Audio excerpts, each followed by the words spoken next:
Binyan starts with Pamboy Raimundo, Carlo Lastimosa, Mark Bingris, Waray Himpayan, and Kenny Rocacurva. Batangas naman making a few changes. CJ Isit, Joshua Toralba in the backcourt, Mark Cruz, Don Echea, and Sed Ablasa and nasa front court. Our officiating crew will be led by Mark Rancudo, kasama niya si Efren Aganan, Zen Manansala, and Lester Arcega is the substitute referee. Binyan has dictated this series with their defense. We will see what will change here for Batangas as they win the tip. Batangas in black, Binyan in white. Change in lineup here. Batangas opting for Mark Cruz instead of Levy Hernandez.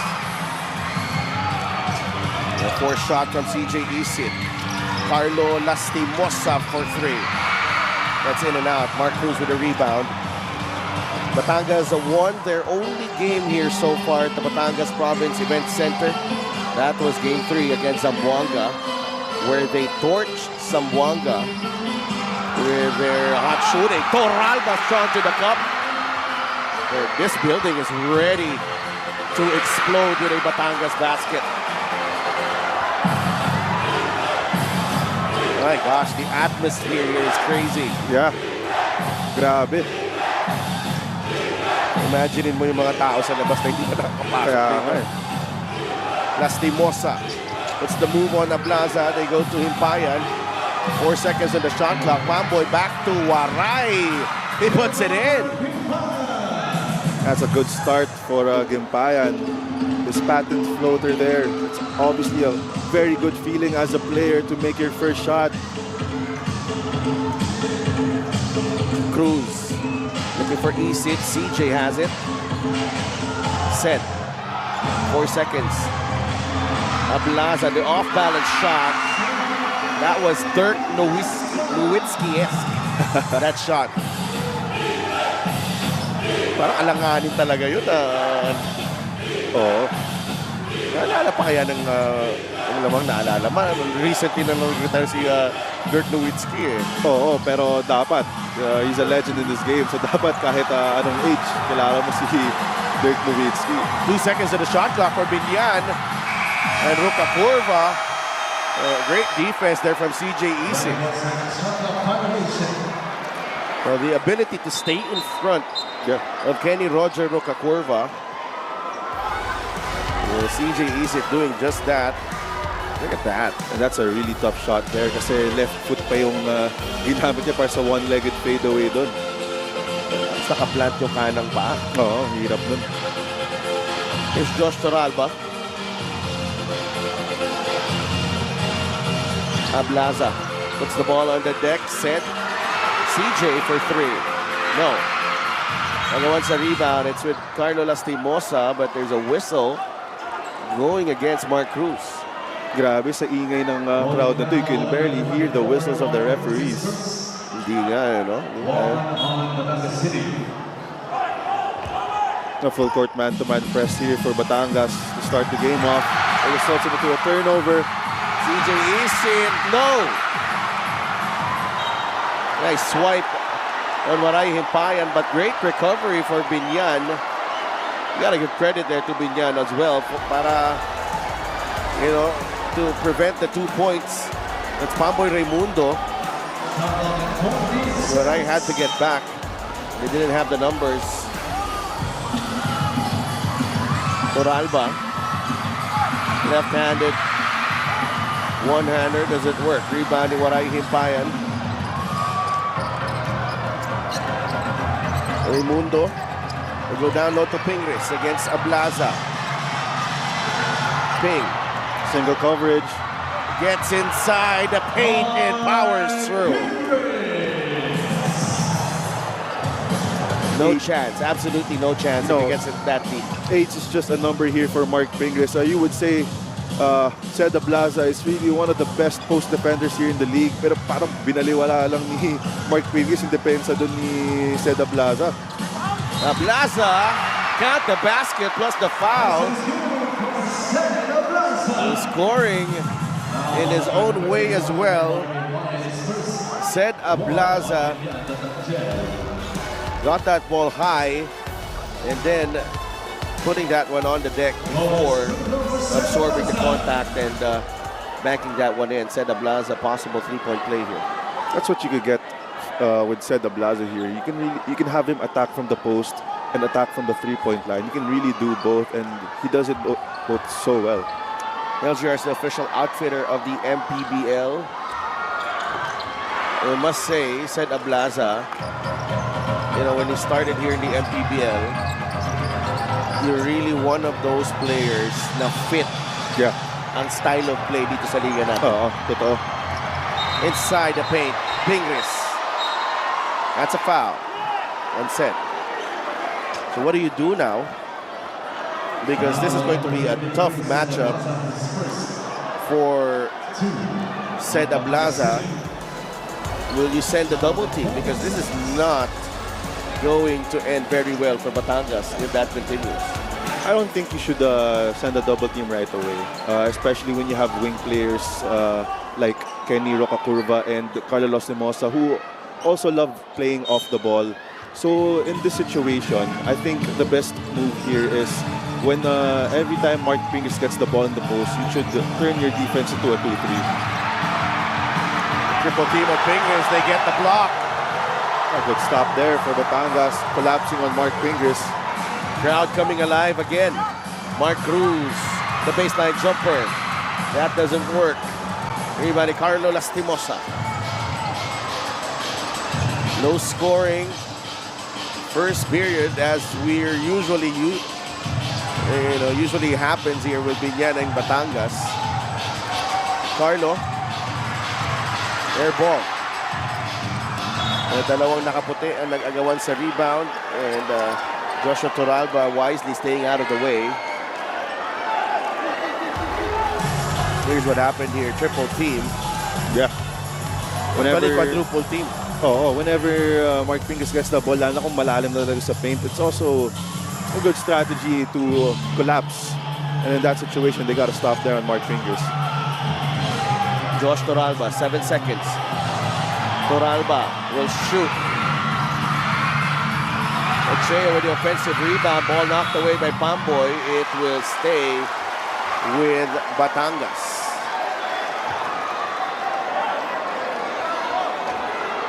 And both teams struggling from the field. No, it's actually Batangas, 2 of 9 only. Isit picks up his dribble. There's a swing here. Toralba. Good defense there by Kenny Rocacurva, realizing the shot clock's going down. Just opted to put his hands up and refrain from fouling Josh Toralba there.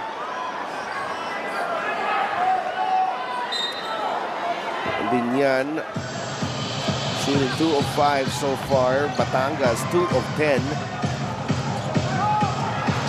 Biñan though has a couple of turnovers so far in this ball game.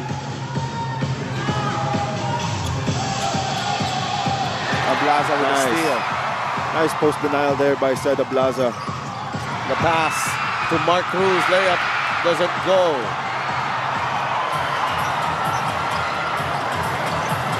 Pamboy Raimundo safely crosses half court for Biñan. Pingris right at the nail. Nandun si Lastimosa, pinostehan. Si Isit, no go. Ball is loose, picked up by Lastimosa. It's with Rocacurva. 8 seconds. Waray. The teardrop is good. That floater is so dangerous for Gimpayan. 2 out of 2 on those floaters for an early 4 points for him. 6-4. It's a 2-point lead. Batangas has been getting good looks. Yeah. Except for the few contested shots. Ochea against Carlo Lastimosa. There's a double team. Ochea swings it over to Isit. And the shot clock, I think Batangas has to get into their set early. Yeah. They've been wasting the clock a lot, forcing them to throw a lot of shots late in the shot clock. Ooh, that's a foul on Pamboy. Foul number 0. This is the Assistance Game powered by 747 Live. Dito ka sa legit. That is a legitimate threat in Waray Himpayan. Those 4 early points.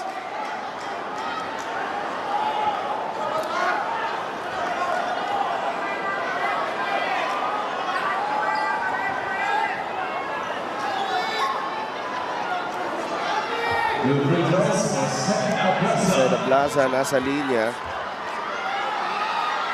You know what impresses me the most here, Andre, is that there's 3.5 minutes remaining, and there's only two team fouls each for both teams, and it's a low-scoring game, and you see the emphasis on the defensive end for both teams. Nung nakita natin yung foul on Pamboy Raimundo.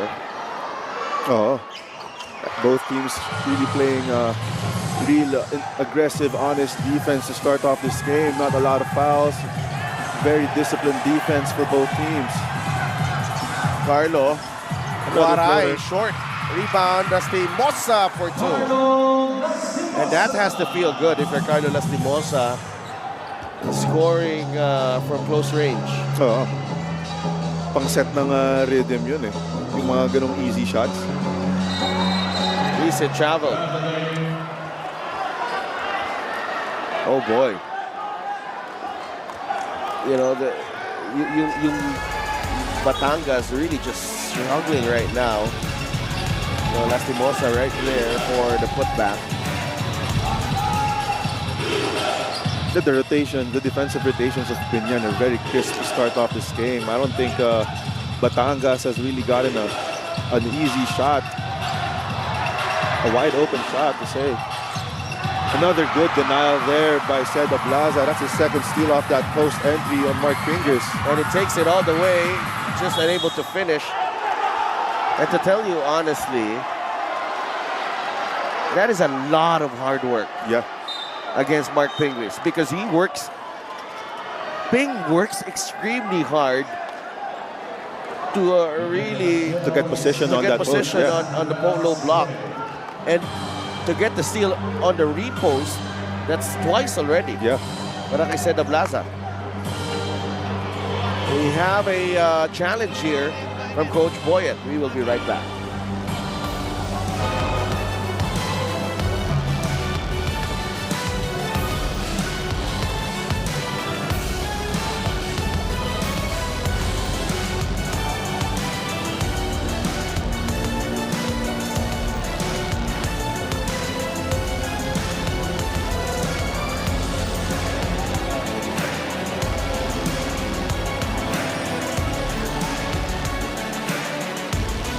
Upon review, the challenge was successful. Ball possession for Binyan Tatangel. It's a successful challenge for Binyan. Check out what happened here. A good challenge by on Seda Plaza. That's last touch on Don Ochea, clearly. Yeah.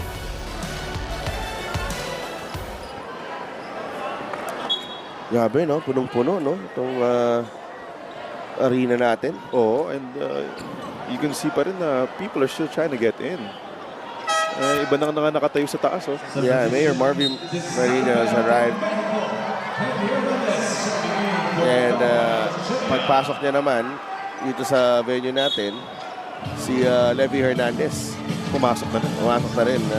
Commissioner Kenneth Duremdes, Head of Security Rudy Distrito, and the Head of Operations Emer Oreta. They're also here. Waray Himpayan gets it to Roca Curva. 2.5 minutes remaining. 8 seconds on the shot clock. Isolation here for Roca Curva. Roca Curva nabitawan ang bola, but he puts it in anyway. Wow, how did he make that shot? Nabitawan na yun. Kitang-kita natin ang ball slipping out of his hands. That's a lucky shot there for Kenny Roca Curva. 10-6 is the count. Ablaza gets it to Mark Cruz. Hernandez against Roca Curva. Inside, quick hands by Carlo Lastimosa. That's a great rotation here for Binyan. You see Carlo Lastimosa going on the middle there to tap that ball. Oo nga. Nabitawan talaga niya yun. Parang nasa dulo ng palm niya na natira yun. Tinulak na lang niya nung nabitawan niya. Hernandez. One-hander won't go. Look at Pamboy Raimundo fight for that rebound. To right.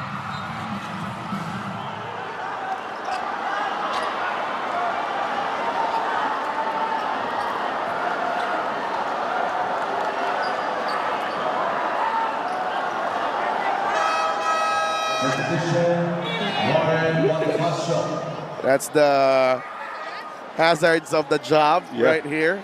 Josh Toralba nearly crashing on Saddam Dupas here. Parang ako pa yung na-cover ah. Muntik na ako maging balita.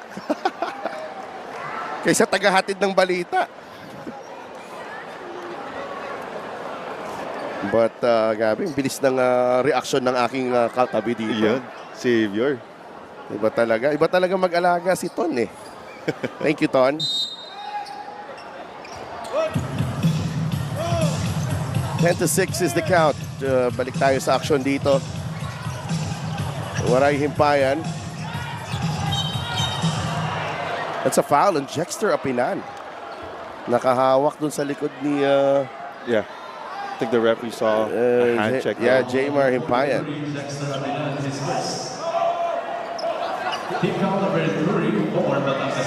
Oh, Warren Bonifacio stayed in early in this game. Warren, known to a lot of people, has been nursing an injury. Yeah. But, before the start of the playoffs. So, talagang ano na siya eh, no? All out na siya dito. Oo. Lastimosa. No, Waray Himpayan nearly got that one. That's last touch on Apinan. That came off his head. Yeah, that's what the Binyan players are. That came off his right head, now. by the way. Okay, and they corrected the call. Iba klaseng ginawa ni Jaymar Himpayan dito. That saved them a possession right there. Lastimosa gets it back. Okakorva was wide open. Kenny. 3 seconds. Roca Corva! Strong to the cup. Kenny Roca Corva. And Binyan doubling up on Batangas here early in this ball game. This is the play of the game brought to you by 747 Live. Dito ka sa legit. Your game, your chance, your thrill. Only with 747 Live. Kenny Rocakurva freezing Jexter Apinan there with that jab step, then opting to attack the baseline hard on that left-handed layup. Very tough finish there for Kenny Rocakurva.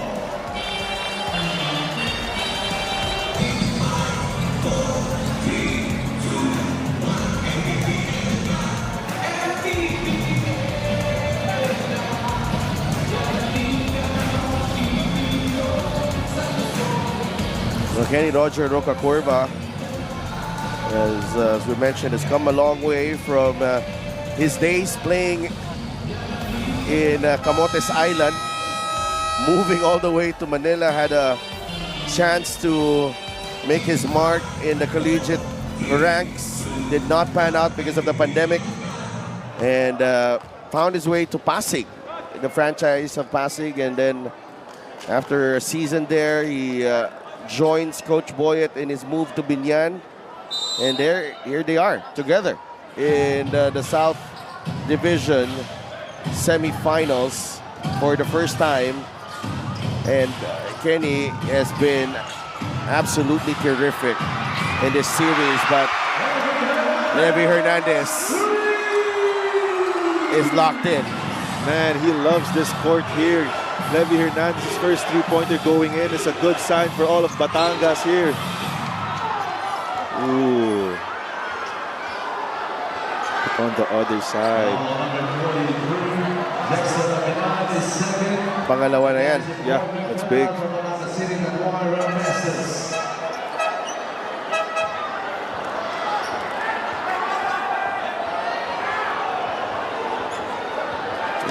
What about that drive from Carlo Lastimosa? Parang these playoffs, nag-ibang anyo ito si Carlo Lastimosa, the way he's really prepared his body, his fitness, his conditioning. And I like that from Carlo Lastimosa. Siyempre, on that other side, kakatili lang ni Levy Hernandez. Na-realize na di pa nag-set yung defense. Inatake niya kaagad. Got that foul there. That's right. May challenge si Coach Cholo on that foul. We'll be right back.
Upon review, the challenge was successful.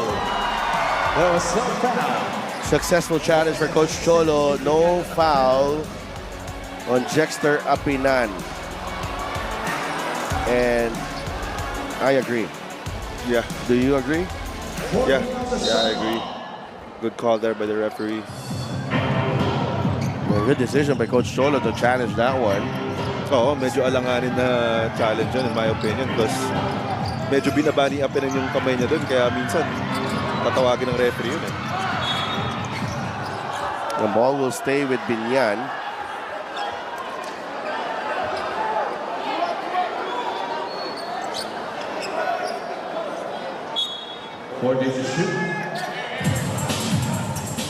Pamboy. Goes to Bonifacio. Labas kay Himpayan. Carlo Lastimosa. Lastimosa for three. Bonifacio taps it to Waray. Himpayan rises. Well challenged, and finally Batangas regains possession.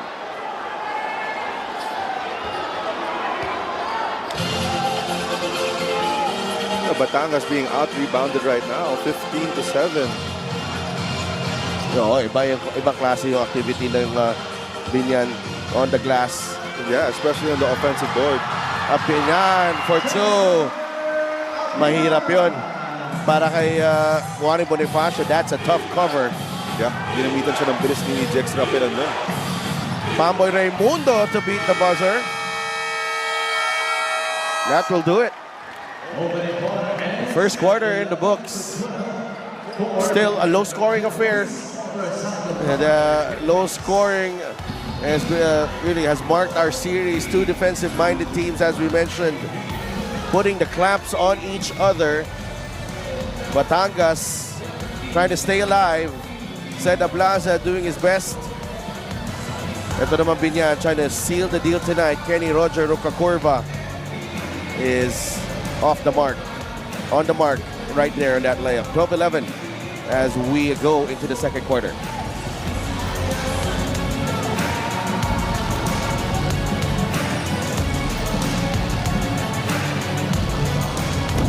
Boyet gave me a good report on Boss Monching Talisayon. He's happy, excited, as positive as ever to make it to the next round for the first time. I can't even imagine the promises he made to the players. But Coach Boyet said we need to stick to what we did in Game 1, stop their fast breaks, limit them to 2 points instead of their threes, control offensive rebounding.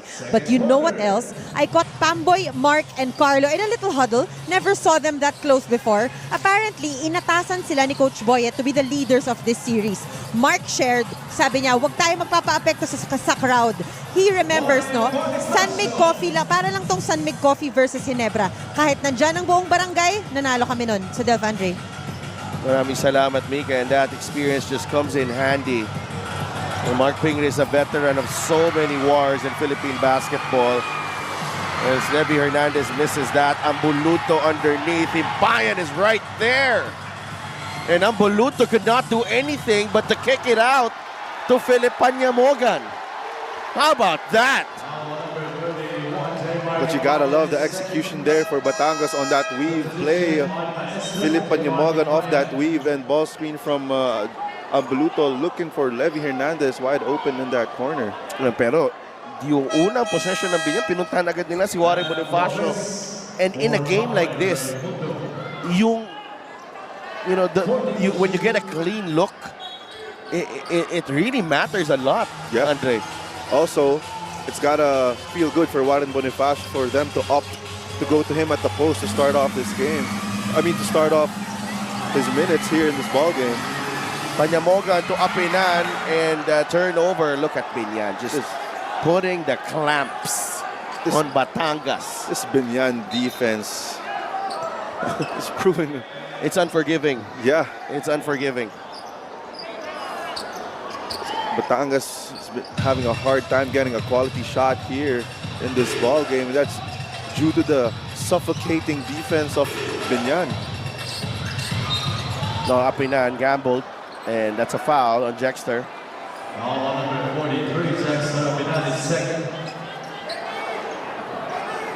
Second pa lang ni Jexter Apinan na challenge nga pala yung kanina. Going back, si Mark Pingris, ang dami talaga siguro masishare na parallel experience For sa sure. nakikita nila dito. For sure, he's been through it all. In every level. Oh, Warren Bonifacio with back-to-back baskets. He was scoreless in game one. He's come alive here in the second period with 4 straight points. Binyan with a 5-point lead. 8.5 minutes to go here in the second period. Jexter, Apinan, Bumuelo. Nandun si Maestre. And Apinan puts it in. Plus the foul. Bagsak si Warren Bonifacio. And our officiating crew will give it a check here. But you gotta love that IQ from Jexter Apinan. He was looking to pass that basketball, but as soon as he heard that whistle on this play, he decided to shoot it. Got that 3-point play. Now, this was labanan sa pwesto dito sa ilalim, and Ambuluto just shrugging off Bonifacio. Yeah, pulling on that arm of Warren Bonifacio. Pero pag nakalock kasi, mahirap kasi yung na yun eh. Oo. Kasi hindi rin papakawala si Warren. Yeah. Si Ambo ayaw din.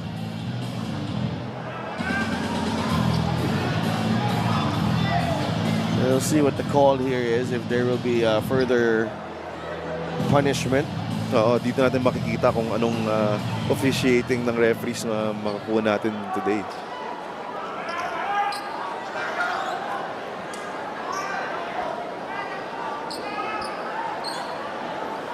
Foul number 29, Mike Maestre, his first second team foul. Is on Mike Maestre. Warning on number 26, John Ambuluto for unsportsmanlike behavior. Okay, I like that. Okay. Should be the right call. That should be the right call, Andre. Yeah, that's the right call. Kasi parehas naman silang with each other eh. Yeah. It's not like si Ambuluto lang talaga yung nag-initiate ng contact doon. They're both tangled up with each other and gusto lang bitawan ni Ambuluto. Yeah.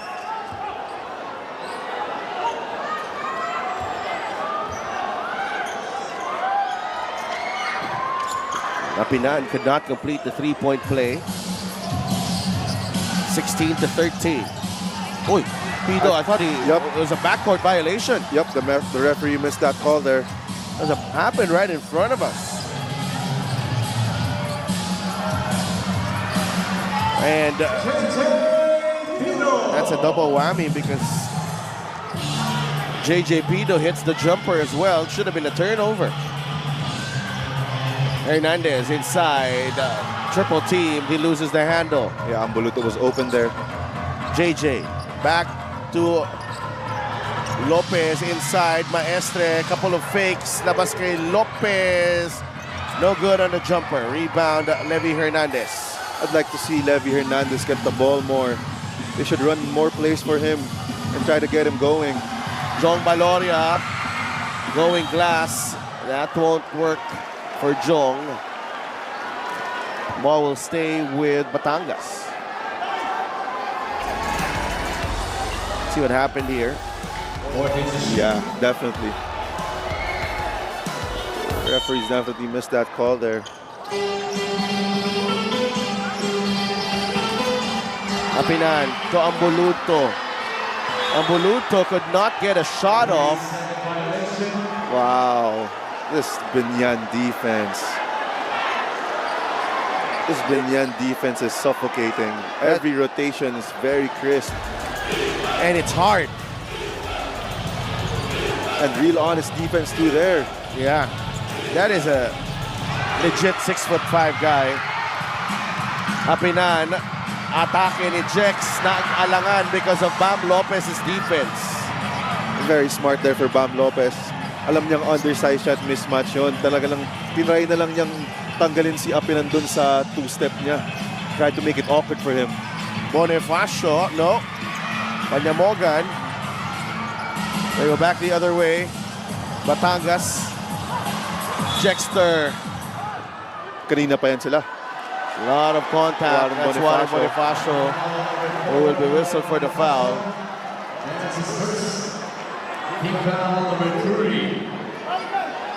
You just gotta love this physicality here. You just gotta love it. You know, it's a low-scoring affair, but isa to sa mga low-scoring na gusto ko eh. Oo. Levy Hernandez with a getaway.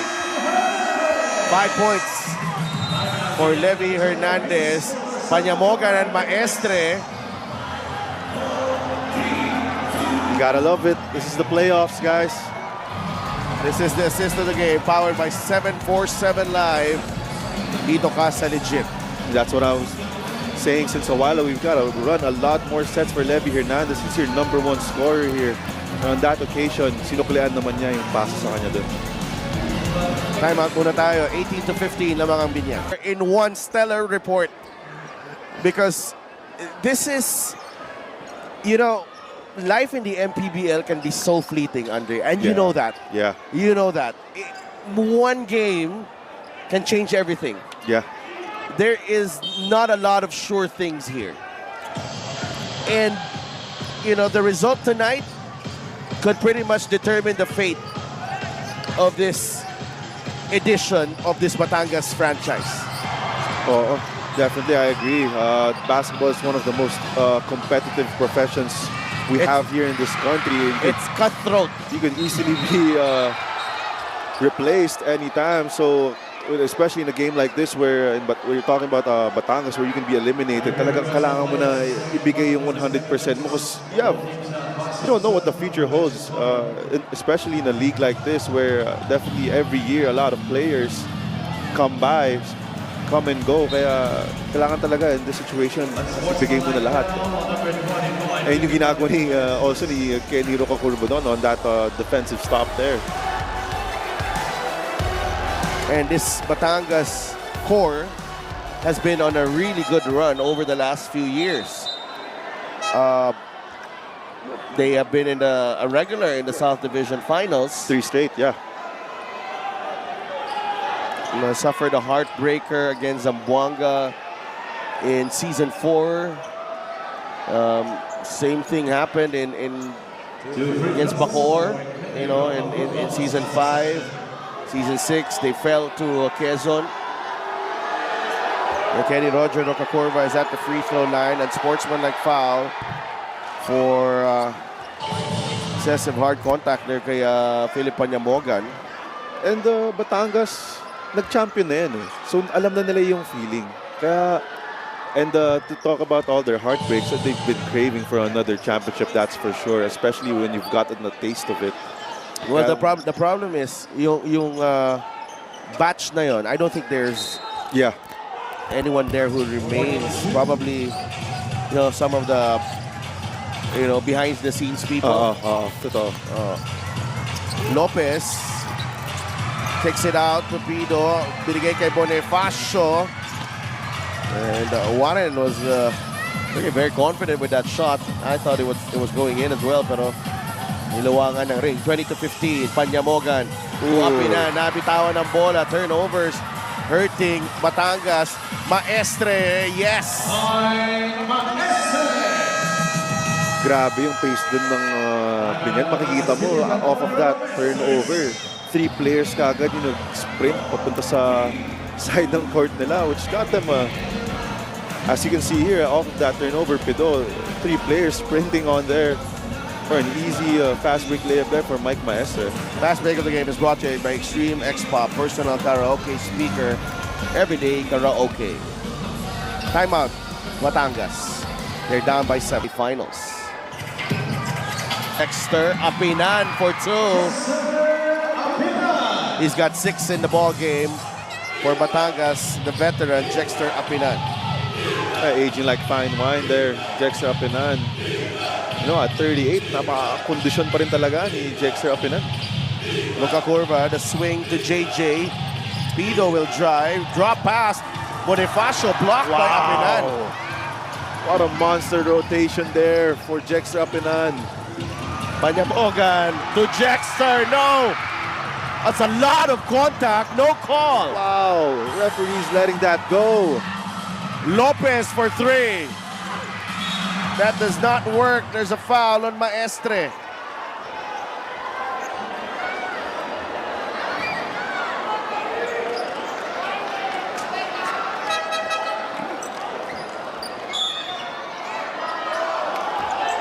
To foul on Maestre. That was unbelievable right there. 2 players. Yeah, Batangas.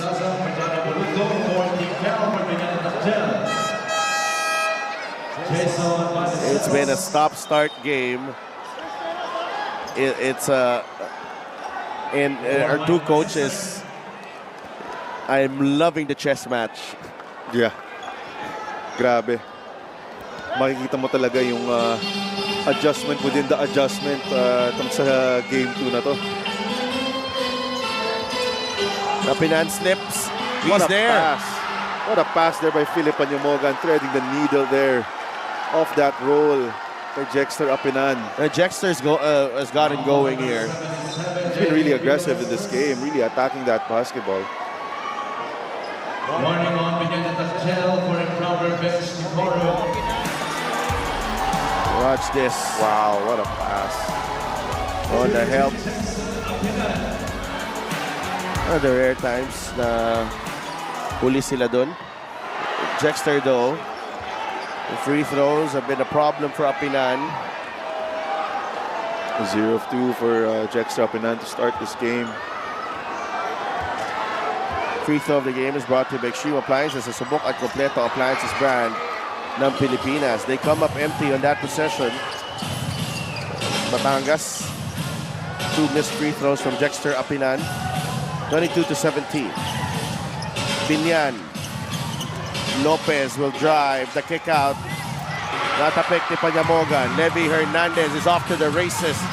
Levy, that's short. Ballesteros secures the rebound.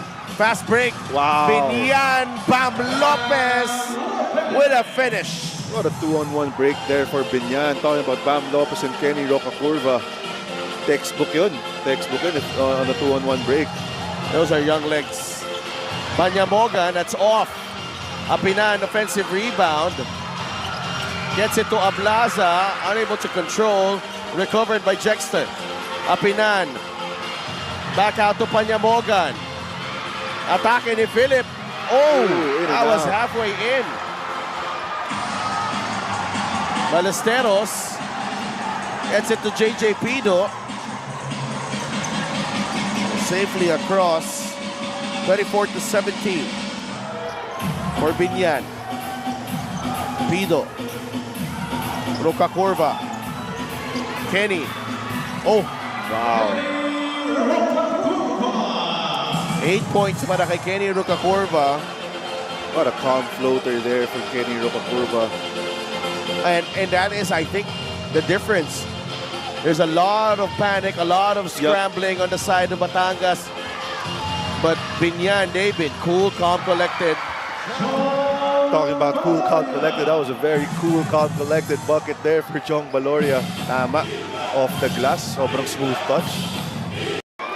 Foul on number 24 by Cruz. This is the three-point shot brought to you by Extreme One-Stop Shop Appliances. Carlo Lastimosa, slow to get back, and Jong Valoria makes him pay.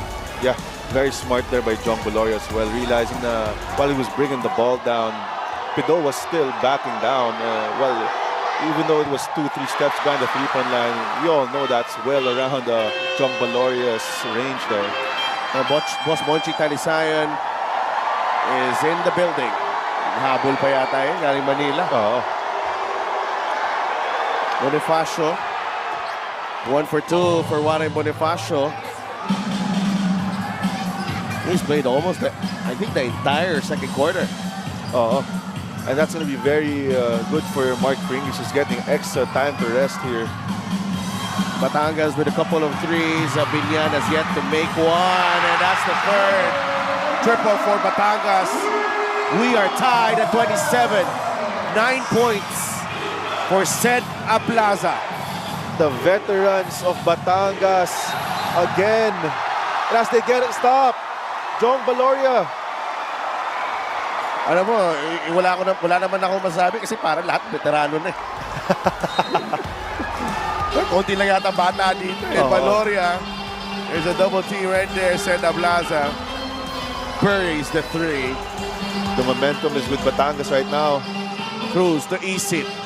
Sees a gap. Toralba saves it. 10 seconds on the shot clock. Lastimosa playing stellar defense. Toralba gets away and banks it in. Wow.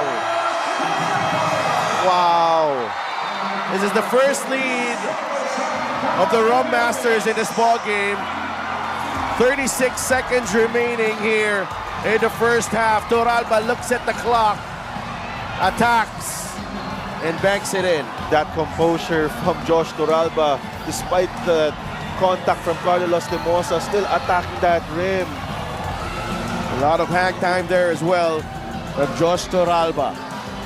The Rum Master.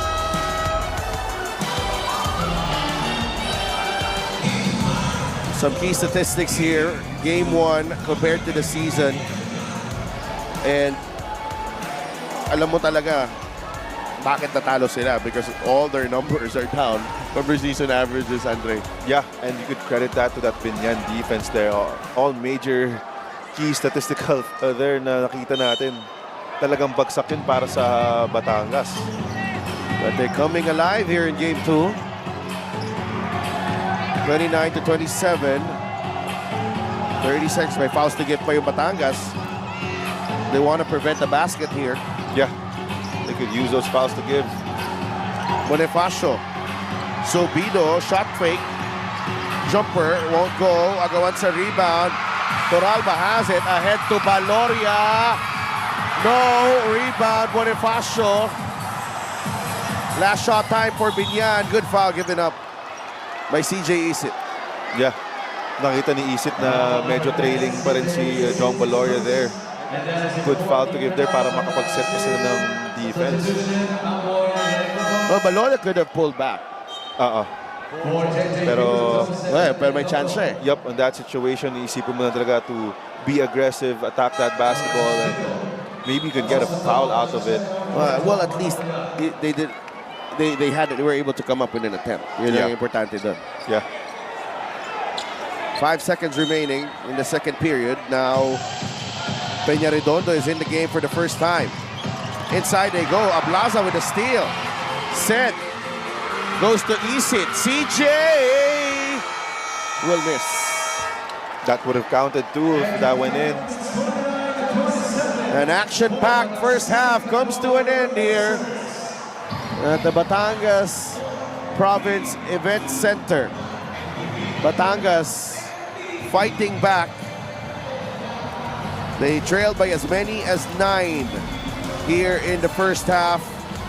Sed Aplaza and the rest of the Rum Masters, they refuse to go away here, and they want to extend this series to Game 3. Ablaza with 9 in the ball game as Batangas leads by 2 at the half.